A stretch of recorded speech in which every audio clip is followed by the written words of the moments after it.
প্রতিটি গল্পের শুরুটা সফলভাবে না হলেও শেষটা সুন্দর হলেই জীবনের সার্থকতা। আজকের গল্পটি এমনই একজনের, যার জীবনের শুরুটা অনেক সংগ্রামের হলেও এখন তিনি হাজারো বেকারের ভরসার জায়গা হয়ে উঠতে চান।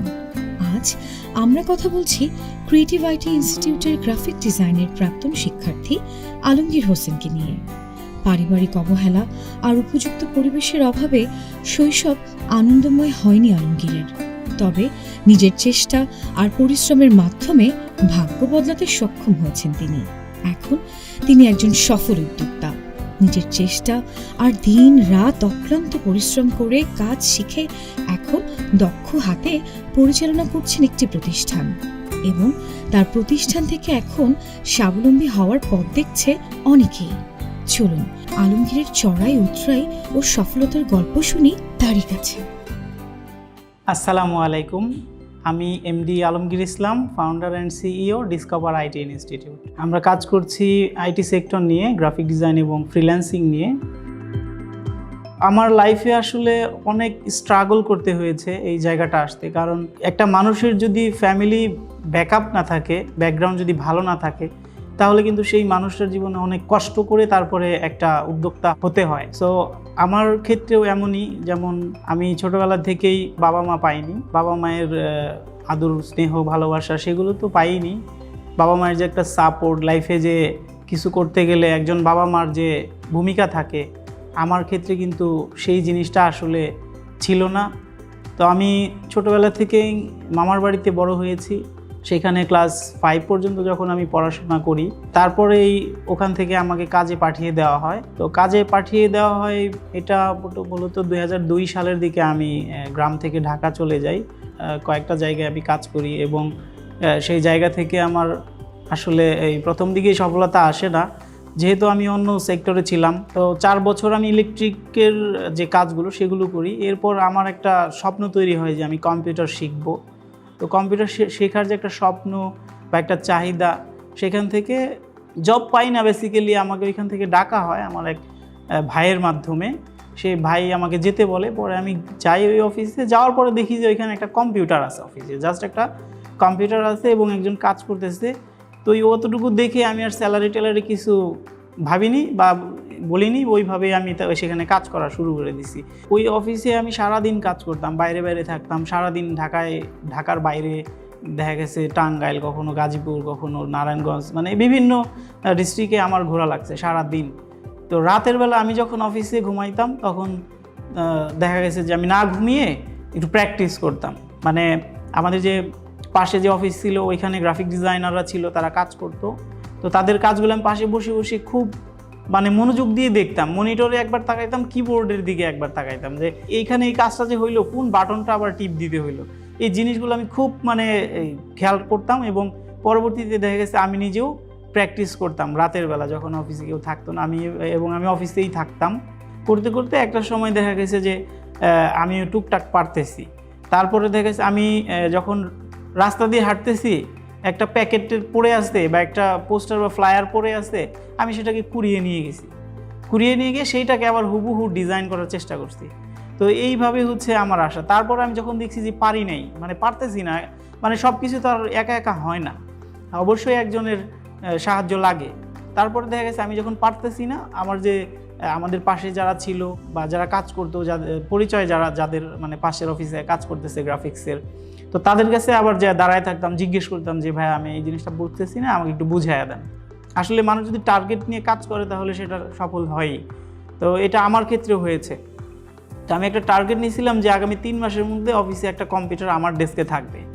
তো এরকম টার্গেট নেওয়ার পর আমি ওইভাবেই কাজ করি, অনেক পরিশ্রম করি, অনেক রাত জেগে আমাকে কাজ করতেছি। এমনও দিন গেছে ফজর আজান দিছে, তারপর আমি ঘুমাইছি, অথচ দেখা গেছে 10 মিনিটের কাজ আমি সারা রাত প্র্যাকটিস করছি।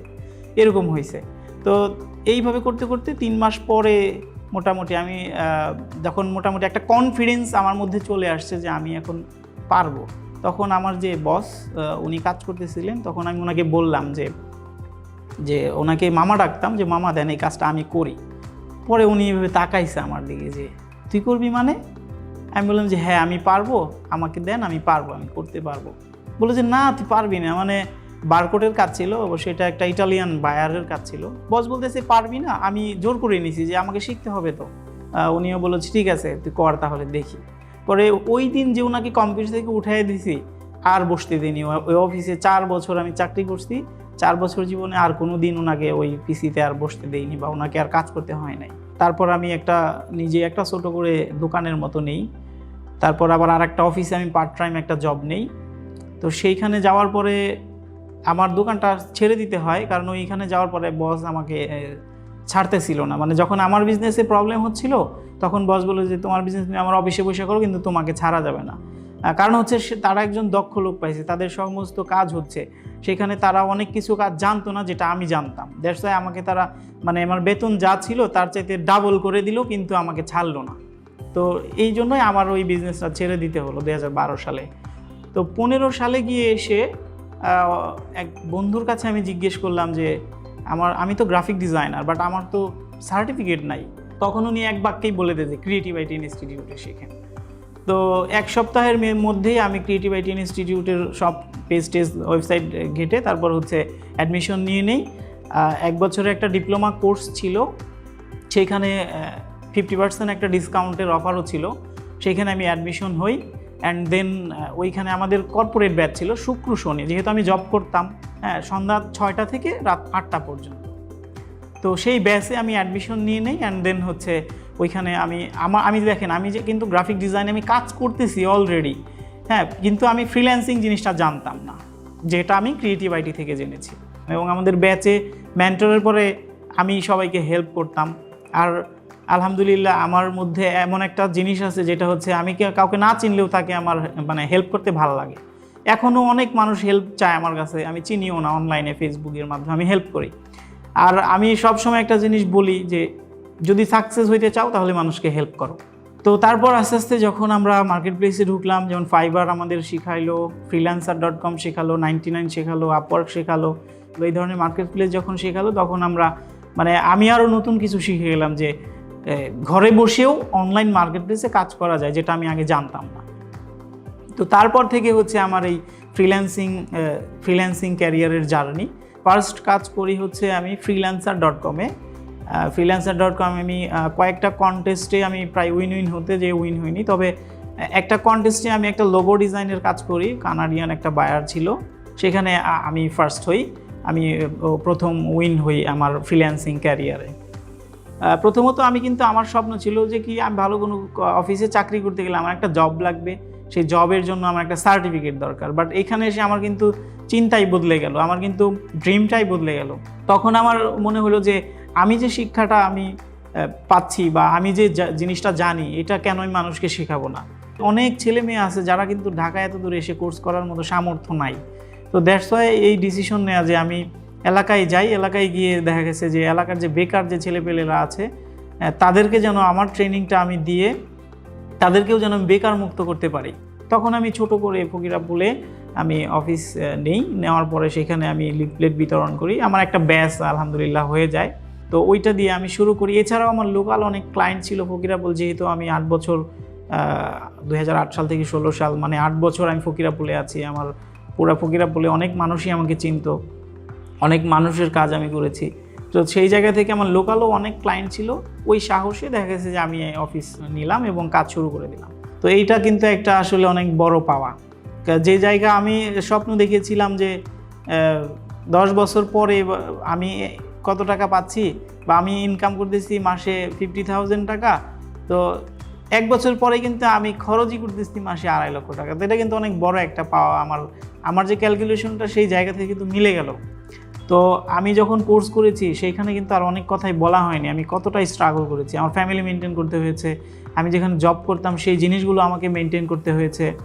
আমার একটা বাচ্চা 15 সালে হয়, ক্রিয়েটিভিটিতে যখন যুক্ত হই ওই সময় আমার একটা বাচ্চাও হয়। তো তখন কিন্তু আমার পুরো ফ্যামিলিটা আমার মেনটেন করতে হয়। তো সব মিলিয়ে দেখা গেছে ফ্যামিলিও মেনটেন করতেছি, জবও আমার করা লাগতেছে, আবার আমি কোর্সও ঠিকঠাক করতেছি। দ্যাটস ওয়াই আজকে আমি এই জায়গায় চলে আসতে পারছি। যদি আমি ঠিকঠাক না করতাম তাহলে কিন্তু আমার এই জায়গায় আসা হতো না। তো এই স্ট্রাগলটা অনেক বেশি করতে হবে। আমরা আসলে আমাদের প্রত্যেকের জায়গা থেকে যদি একটা কমফোর্ট জোন থাকে, সেই জায়গা থেকে যদি বেরিয়ে আসতে পারি তাহলেই আমরা আসলে অনেক ভালো কিছু করতে পারবো। ডিসকভার আইটি ইনস্টিটিউট নিয়ে আমার যে ভিশনটা, আমি চাই আমার বিশাল বড় একটা টিম থাকবে। এরকম একটা স্বপ্ন আমার, যাতে করে অন্তত মানিকগঞ্জ বা সিংগাইরবাসীকে আমি একটা কর্মসংস্থান করে দিতে পারি। এইটাই আমার অনেক একটা স্বপ্ন, যেন আমি এটা পূরণ করতে পারি। সবাই দোয়া করবেন আমাদের জন্য। একটাই কথা সবাই মাথায় রাখবেন, যে আপনি যদি দক্ষ হন তাহলে আপনার অপরচুনিটির অভাব নাই। সো এইটা সবাই মাথায় রেখে আপনি আপনার আজকে থেকে একটা স্কিলে লেগে পড়েন, যে কোনো একটা কাজ ভালো করে শিখেন, দেন আপনি আপনার সফলতার রাস্তায় হাঁটেন। তাহলেই বাংলাদেশকে বেকার মুক্ত করা সম্ভব, বাংলাদেশকে আরও সামনে এগিয়ে নেওয়া সম্ভব। ধন্যবাদ সবাইকে। এমন হাজারো আলমগীরের স্বপ্ন পূরণের সঙ্গী হতে চায় ক্রিয়েটিভ আইটি ইনস্টিটিউট।